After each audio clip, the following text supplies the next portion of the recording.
오늘 함께 보실 말씀 빌립보서 2장 5절에서 11절까지 말씀입니다. 찾으신 줄 알고 한 목소리로 함께 봉독하시겠습니다. 너희 안에 이 마음을 품으라. 곧 그리스도 예수의 마음이니 그는 근본 하나님의 본체시나 하나님과 동등됨을 취할 것으로 여기지 아니하시고 오히려 자기를 비워 종의 형체를 가지사 사람들과 같이 되셨고 사람의 모양으로 나타나사 자기를 낮추시고 죽기까지 복종하셨으니 곧 십자가에 죽으심이라.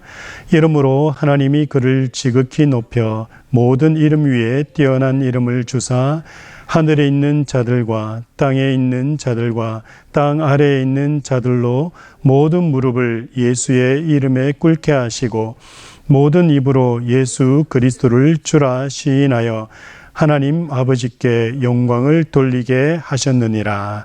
아멘. 현재 그리스도교 절기상 대강절이라고 얘기를 합니다. 대강절이라는 것은 주님께서 이 땅에 오심을 기다리고 또 고대하는 절기를 대강절이다라고 합니다. 다음 주가 성탄 주일이고 해서 12월 한 달 동안은 물론 꼭 성탄에 관련된 말씀은 아니라 할지라도 이 땅에 하나님이 사람이 돼서 성육신으로 오신 이유에 대해서 바로 알고 있어야 되겠다라는 생각으로 말씀을 나누고 있습니다. 오늘 그리고 다음 주에서 아마도 성육신에 관련돼서 성육신이 무엇이냐에 관련돼서 말씀을 함께 나눌 수 있도록 그렇게 하겠습니다. 중세 시대 때, 중세 시대로 가면 로마 교회가 중심이 되어서 그리스도 교회의 진리를 전하고 있을 그 시기를 말합니다. 중세 시대 신학자가 있었는데 여러 신학자가 있었지만은 그 가운데 안셈이라는 철학자라고도 부르기도 하고요. 그 다음에 신학자라고도 얘기하는데 이 안셈이라는 캔슬베리의 안셈이라는 신학자가 어떤 책을 썼냐면 구루 데우스 호모, 이게 무슨 말이냐면요. 구루가 라틴어로 Y라는 말입니다. Y, 영어로는 Y라는 말이고요. 데우스, 하나님이 호모, 인간 이런 말입니다. 영어로 직역을 하면 Why God Man 이라는 말이거든요. 이제 번역을 한다면 왜 하나님이 인간이 되셨나라는 그런 말입니다. 즉, 왜 하나님이 인간이 되셨냐라는 질문을 하면서 하나님의 성육신의 신비를 말하고자 했던 겁니다. 이 세상 어느 종교에서도 신이 인간이 되었다라고 말은 없습니다. 신은 신으로 존재할 뿐입니다. 하지만 그리스도교는 하나님이 사람이 되심을 구원의 진리로 전파하고 있습니다. 제가 언제 한번 말씀을 드린 적이 있는데요. 원래는 기독교라고 명칭을 하면 안 됩니다. 기독교라는 말은 말의 음을 차용한 내용이기 때문에 실은 그 말에는 그 용어의 의미를 담고 있지 않습니다. 그래서 그리스도교라고 해야지만이 바른 말입니다. 그런데 오늘날 그리스도교라고 불리기보다 기독교라고 부르는 것이 더 상용화되면서 교회 안에서도 기독교라는 그 용어가 일반화되어 버렸습니다. 그러나 기독교라고 하면 사실은 그 기독교가 가지고 있는 정확한 의미를 알 수가 없습니다. 그래서 실은 오늘날 교회가 고쳐야 될 용어들 가운데 하나가 바로 기독교를 그리스도교로 그렇게 바꿔 불러야, 바꿔 읽어야, 바꿔 사용해야 할 용어 중에 하나입니다. 왜냐하면 기독교라는 말은 기리사독, 그러니까 그리스도라는 헬라어를 중국 사람들이, 중국의 복음이 전파되면서 중국 사람들이 그 발음을 자기 나라 글로 표현하면서 기리사독이라고 했습니다. 근데 그게 한자로 번역이 되어서 우리나라로 들어올 때에 기리사독으로 들어왔다가 그게 기리사도교라고 부르기에는 길다 보니까 기독교라고 줄여졌고요. 그 기독교가 지금 우리가 이야기하는 그리스도교를 얘기하는 겁니다. 그런데 기독교라고 이야기하면 아무 의미가 없는 거기 때문에 기독교의 중심 내용, 핵심 내용이, 핵심 사상이 그 이름에 드러나지 않습니다. 그런데 기독교를 그리스도교라고 바꾸면 그리스도교의 중심 내용과 사상이 뭔지가 정확하게 드러납니다. 그래서 오늘날 교회에서 왜 자꾸 기독교, 그리스도교의 핵심 내용을 잃어가고 있냐면 제가 생각할 때는 그 이름의 사용에서부터 문제가 있기 때문에 그런 겁니다. 그래서 저는 기독교라는 용어보다 그리스도교라는 용어를 사용하기를 좋아합니다. 혹여나 여러분들이 그리스도교라는 그 용어에 익숙해지지 않아서 조금 불편함이 있으시더라도 계속적으로 그리스도교라고 인식을 하시면 지금까지 계속 말씀을 나누고 있지만 말씀의 그 진리, 성경의 진리가 무엇인지를 조금 더 바르게 이해할 수 있을 거라고 생각이 됩니다. 그래서 그리스도교가 가지는 가장 중요한 핵심 내용이 뭐냐는 겁니다. 바로 그 이름에서 드러나는 바와 같이 그리스도라는 겁니다. 그리스도. 그래서 그리스도를 아는 것이 기독교, 그리스도교의 중심이라는 거예요. 우리는 교회에 가서 교회 생활을 배우는 것이 아니라 교회에 가서 기독교인의 윤리적인 생활 지침과 방침을, 예절을 배우는 것이 아니라 교회 안에서 그리스도교의 중심이 되신 그리스도에 대해서 알고 배우는 것이 그리스도교의 핵심이다라는 겁니다. 그래서 그리스도교는 하나님이 사람이 되심을 구원의 진리로 전파하는 종교라는 겁니다. 그리스도는 하나님이십니다. 물론 저 정확히 말씀을 드리면 사람이 되신 하나님을 말하는 거죠. 그리스도라는 자체는 원래 구약의 그리스도는 하나님의 아들을 의미하는 것이고 또 구약 성경에서 하나님께서 예언하실 때에 말씀하실 때 당신의 독생자를 보내서 인류의 구원자로 나타나게 하시겠다라고 말씀하셨기 때문에 우리가 일반적으로 이해하고 인식하고 있는 그리스도, 예수 그리스도는 하나님이십니다. 하나님이시고 또 그분은 창조주이십니다. 하나님이신 그분이 창조주입니다. 그러니까 예수 그리스도가 하나님이시고 그분이 창조주이십니다. 뿐만 아니라 통치자이십니다. 그리고 그분이 입법자입니다. 여러분, 잠언 8장 말씀을 한번 찾아보시기 바랍니다. 잠언 8장입니다. 잠언 8장 22절부터 31절까지 말씀인데요. 제가 한 절 한 절 읽어가면서 여러분에게 설명을 좀 드리겠습니다. 22절입니다.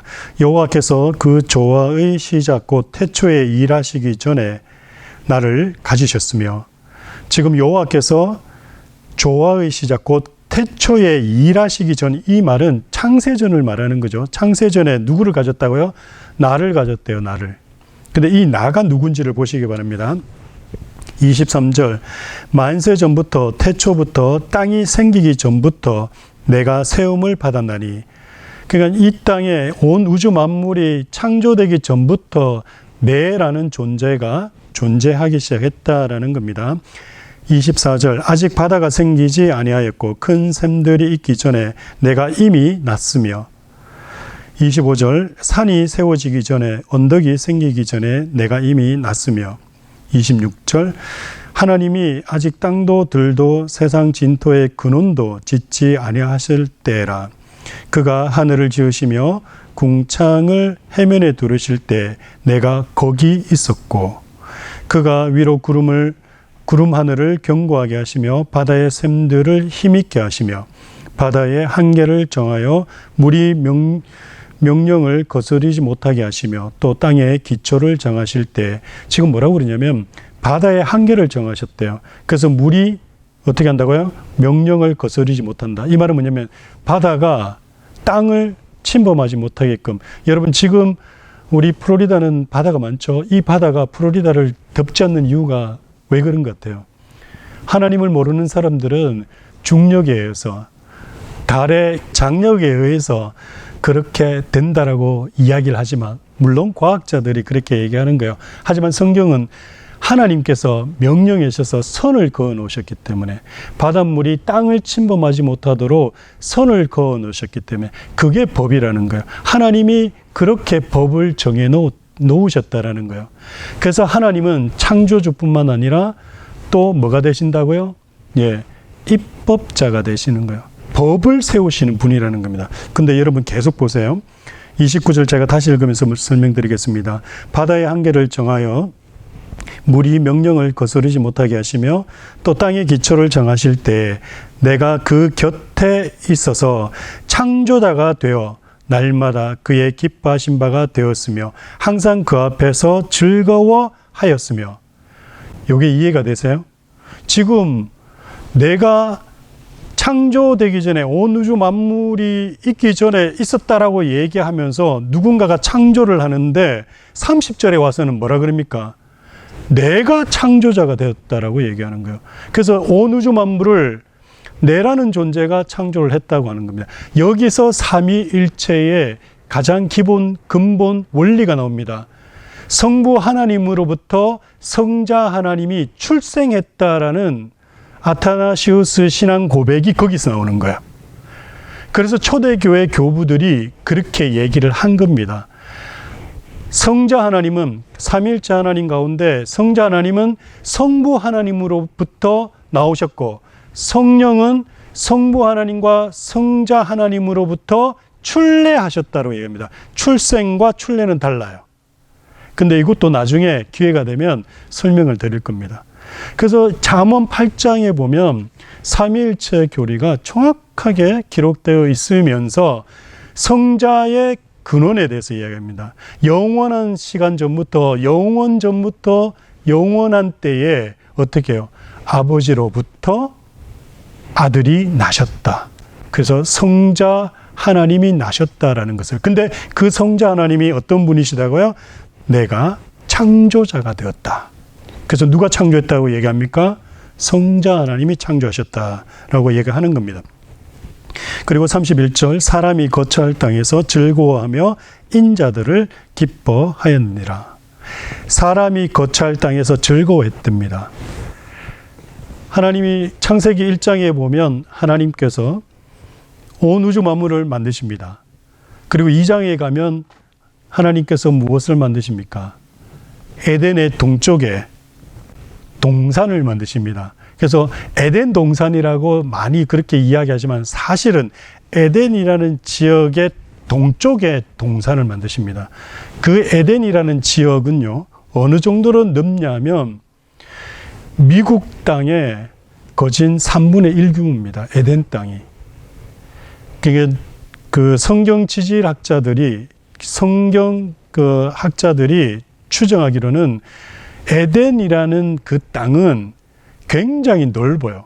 미국 땅의 3분의 1 정도 규모의 동쪽의 동산을 특별히 만드시고 그 동산에서 사람을 하나님께서 두십니다. 그리고 두시고 거기에 어떻게 하신다고요? 거기에서 이들이 하나님의 백성으로 번성하고 생육하고 커 나가기를 계획하셨던 거예요.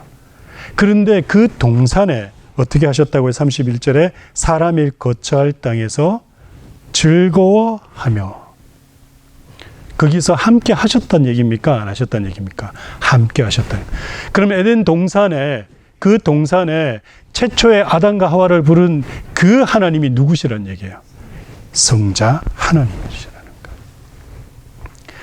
여러분 이걸 알면요, 왜 그리스도교, 그래서 제가 기독교를 그리스도교로 불러야 된다라고 그렇게 목에 핏대를 올리며 이야기하는 이유를 아실 거예요. 우리가 교회를 다니면서 왜, 무엇 때문에, 교회의 가장 중심이 무엇인지를, 내가 믿는 이 종교의 가장 중심이 무엇인지를, 내가 믿는 신앙의 대상이 정확히 누구신지를 아는 것이 그게 가장 중요한 거라는 거예요. 그뿐만이 아닙니다. 여러분, 이사야 17장 7절 말씀 한번 찾아보세요. 우리 함께 읽겠습니다. 시작. 그날에 사람이 자기를 지으신 이를 바라보겠으며 그의 눈이 이스라엘의 거룩하신 이를 뵙겠고. 여러분 보세요. 뭐라고 얘기하고 있냐면 그날에 사람이 자기를 지으신 이를 바라보겠으며. 근데 여기서 그날은 어떤 날인지 잘 모르겠어요. 물론 우리는 알죠. 언젠지. 그런데 이사야가 사역하던 그 당시 구약시대에 이사야가 예언을 합니다. 그날에, 언젠지 모르지만 그날에 사람이 자기를 지으신 이를 바라보겠으며 이래 얘기해요. 그러면 그때, 그날이 언제인지 모르면 그때 분명히 하나님이 보인다는 얘기 아니에요. 자기를 지으신 하나님. 우리가 잠언서 8장에서 사람을 만드신 이가 누구시라 그랬어요? 성자 하나님이죠. 근데 그 성자 하나님을 사람들이 보겠다라고 얘기하는 거예요. 본다는 얘기는 그 성자 하나님이 보일 수 있게 이 땅에 언젠가는 오신다는 얘기잖아요. 이사야 17장 7절에서 말하는 것이 바로 그 내용입니다. 그날에 사람이 자기를 지으신 이를 바라보겠으며 라고 얘기하고 있는 말씀이 그 말이에요. 뿐만 아닙니다. 욥기 19장 25절도 한번 보시기 바라요. 여러분 아시는 바와 같이 욥은 우리가 일반적으로 추측하기를 아브라함 시대 때 사람으로 평가하고 있습니다. 그러니까 아브라함이 하나님으로부터 부르심을 받을 그 시기 때 욥이 같이 살았던 동시대 인물로 보고 있거든요. 근데 이 욥이 뭐라고 이야기를 하고 있는지 한번 보세요. 욥은 우리가 어떤 사람인지 잘 알고 있을 겁니다. 근데 이 욥이 뭐라고 얘기하고 있는지 한번 보시기 바라요. 욥기 19장 25절인데요. 우리 한 목소리로 함께 읽겠습니다. 내가 알기에는 나의 대속자가 살아계시니 마침내 그가 땅 위에 서실 것이라. 아멘. 여러분 한번 생각해 보세요. 아브라함의 동시대에 욥이라는 인물이 있었는데요. 이 욥이 뭐라고 고백을 하냐면 내가 알기로는, 여기서 알미라는 단어가 나오죠. 내가 알기로는 나의 대속자는 나의 구속자, 속량자, 나를 구원하실 분이라는 겁니다. 구원자가 살아 계신데 뭐라고 그러냐면 마침내 그가 어디에 선다고요? 땅 위에 서실 것이다. 그 말은 뭔 말이에요?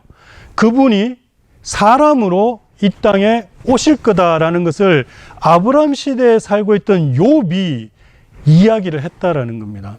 이사야는 예수님이 탄생하기 700년 전에 뭐라고 얘기했습니까? 이 땅에 사람들이 자신을 지으신 창조자를 보게 될 거다.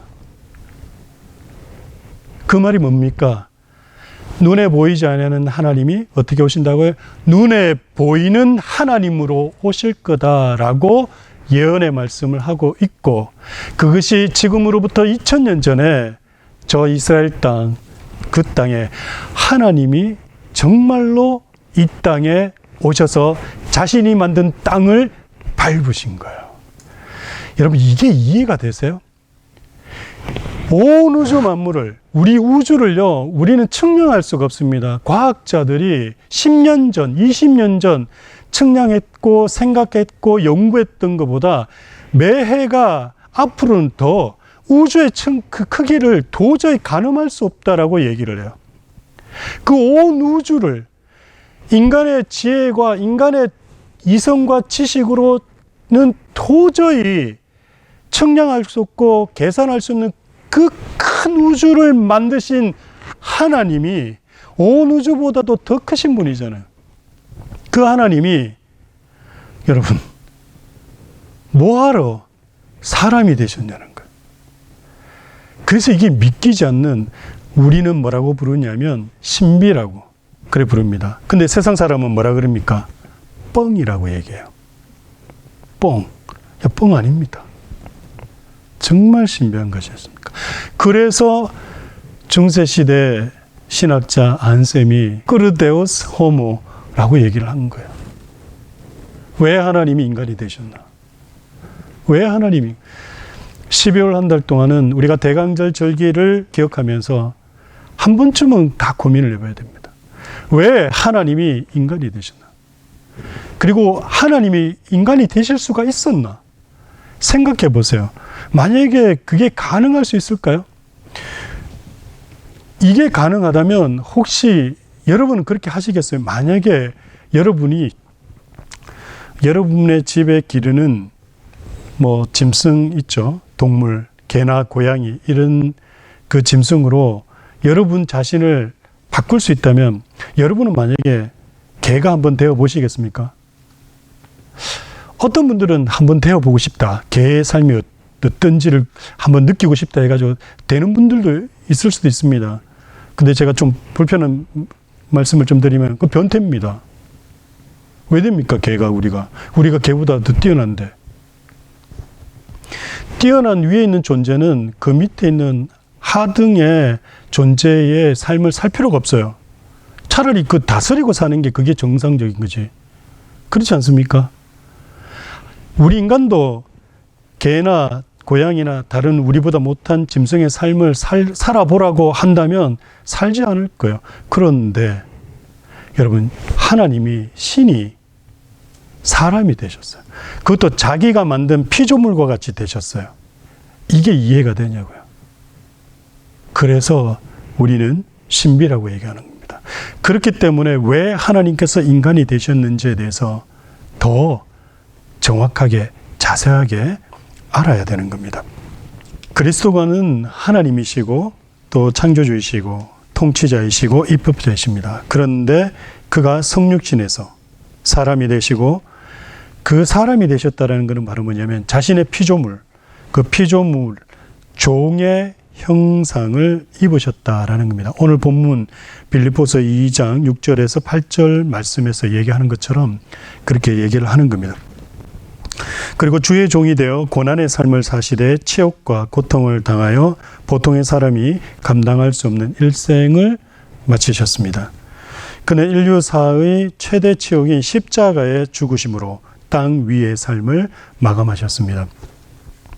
하나님이 인간이 되신 것도 하나님 입장에서는 치욕적이신 건데 인간이 되신 하나님께서 인류사의 최대 치욕이라고 할 수 있는 십자가의 죽음으로 그의 삶을 마감하셨다라는 것 자체가 그분에게는 정말 치욕거릴 수밖에 없었다라는 겁니다.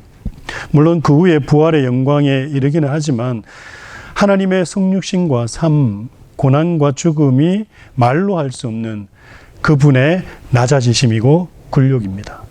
그래서 성탄절이라는 것은 예수 그리스도의 탄생이라는 것은 우리가 항상 생각해야 되는 게 하나님이 인간이 되심은 바로 하나님의 그 높은 보좌를 벗으시고 낮아지심이라는 것을 우리는 꼭 기억해야 됩니다.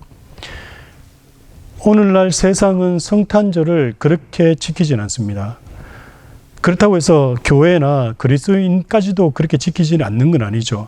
하지만 그리스도인과 또한 교회는 한쪽만 지키고 있는 것 같아요. 성탄의 기쁨, 예수 그리스도 구속주가 이 땅에 오심에 대한 그 기쁨만 즐기는 것 같아요. 하지만 또 한 면으로는 그분의 낮아지심이 무엇인지를 우리는 기억하고 그분의 낮아지심에 대해서 우리도 배워야 한다라는 사실도 기억해야 합니다.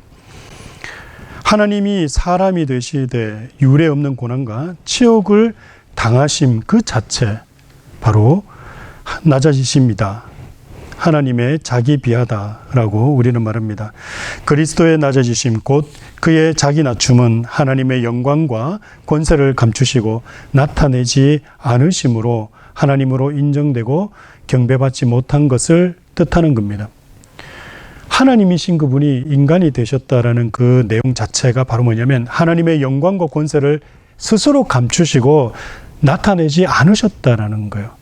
마태복음 26장 53절 한번 찾아보시기 바랍니다. 하나님의 낮아지심이 무엇인지를 잘 보여주는 말씀이기 때문에 오늘 함께 나누고자 하는 겁니다.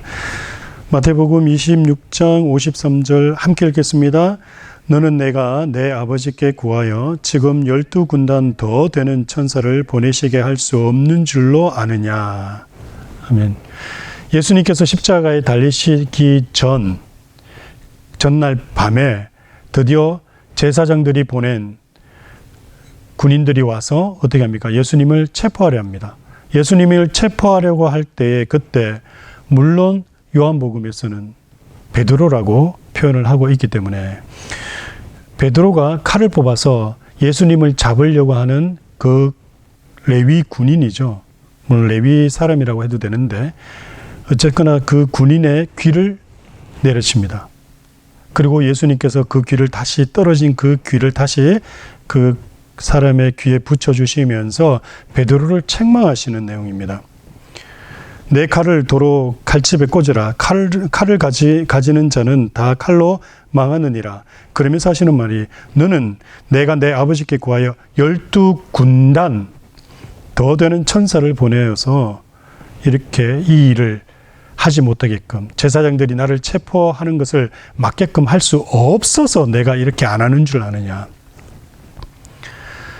이 말이 바로 하나님의 낮아지심을 드러내는 겁니다.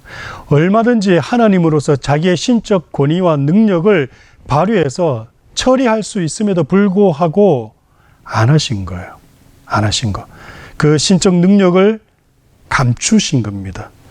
그 감추심으로 하나님으로 인정되고 경배를 받지 못하신 거예요.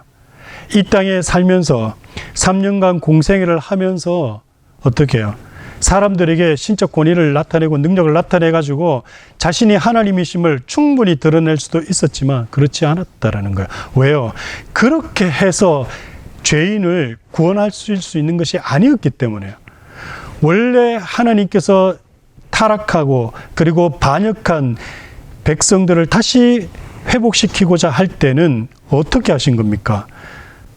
하나님의 구속 경륜에 의해서 구속 협의를 하셨다라고 말씀을 드렸잖아요. 하나님께서 속죄의 방식으로 인간의 죄를 어떻게 하시겠다? 무효화하시겠다라고. 하나님이 친히 인간의 죄를 속죄하시기 위해서 자신이 인간이 되어서 속죄 제물로 바치심으로 인간의 죄를 무효화하겠다. 오늘 하이데베르크 요리문답 40번 말씀이 바로 그 내용을 이야기하고 있는 거예요.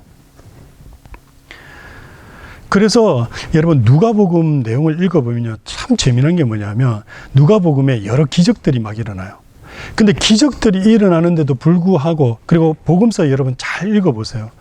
사람들이 예수님이 병자들을 고치십니다. 중풍병자를 고치시고 나병 환자를 고치시고 혈우병 걸린 여자를 고치시고, 그렇게 고치실 뿐만 아니라 무리도 걸으십니다. 빵 5개와 물고기 2마리로 5,000명을 먹이십니다. 뿐만 아니라 4,000명을 먹이시는 그런 일도 있으십니다. 그러면 보세요. 그게 신적 권위를 사용하신 거잖아요. 그 신적 권위를 통해서, 능력을 통해서 사람들이 그러면 예수님이 우리의 구세주임을 믿어야 돼요. 근데 믿어요, 안 믿어요? 안 믿어요. 마지막에는 다 돌았습니다. 십자가 앞에서 다 돌았어요. 사람들이 다 돌았습니다. 왜요? 그걸로 통해서는 구원받지 못하기 때문인 거예요. 그래서 예수님이 어떻게 하시냐면 누가복음 보면요, 예수님이 가는 행로가 정해져 있어요. 누가복음 1장 1절부터 시작해가지고 쭉 가다 보면 예수님이 가시는 행로를 이렇게 일직선상으로 스토리를 정리해놨어요.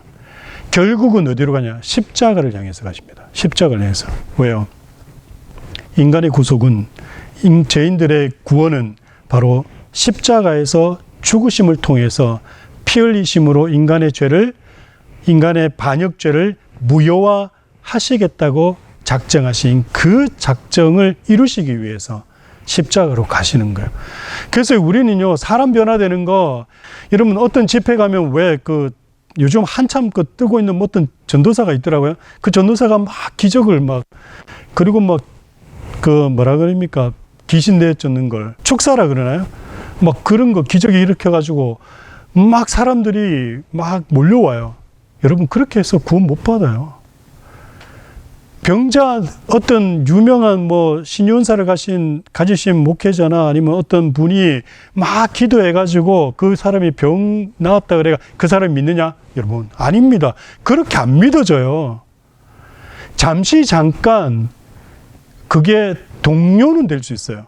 감정적인 동료는 진짜 뭐가 있나 보다 이렇게 될 수 있어요. 하지만 죄인인 내가 죽을 수밖에 없는 내가 구원받아 하나님 백성 되는 거는요, 절대 그렇게 되지 않습니다. 무엇으로만? 오직 예수 그리스도를 믿음으로만 되는 거예요. 믿음으로. 그렇기 때문에 교회는 날마다 복음만을 선포해야 되고 예수 그리스도만을 선포해야 돼요. 이분이 어떤 분이신지를. 그래서 이번 대강절 기간 동안 우리가 기억해야 되는 것이 뭐냐? 왜 하나님께서 사람이 되셔서 이 땅에 오셔야 됐느냐? 그걸 깊이 생각하고 우리가 알아가야 우리의 구원이 참된 열매를 맺게 된다라는 사실입니다. 주님께서 이 땅에 오심은, 하나님이 이 땅에 사람이 되시면 바로 그분의 낮아지심이고, 그분의 낮아지심을 통해서 그분이 이루고자 했던 것이 무엇인지를 계속적으로 나눌 수 있는 그런 시간이 되기를 소원합니다. 기도하겠습니다. 주님의 오심을 기대하며 고대하는 대강절과 성탄을 기념하는 기간을 보내고 있습니다.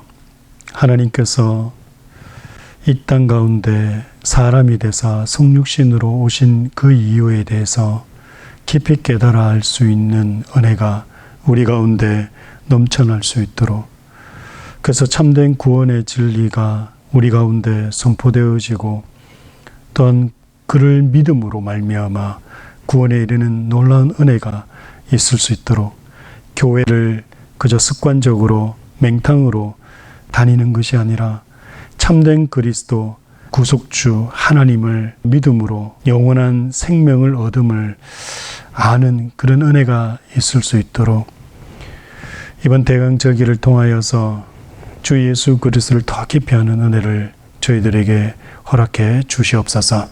모든 것 감사드리오며 예수님의 이름으로 기도드립니다. 아멘.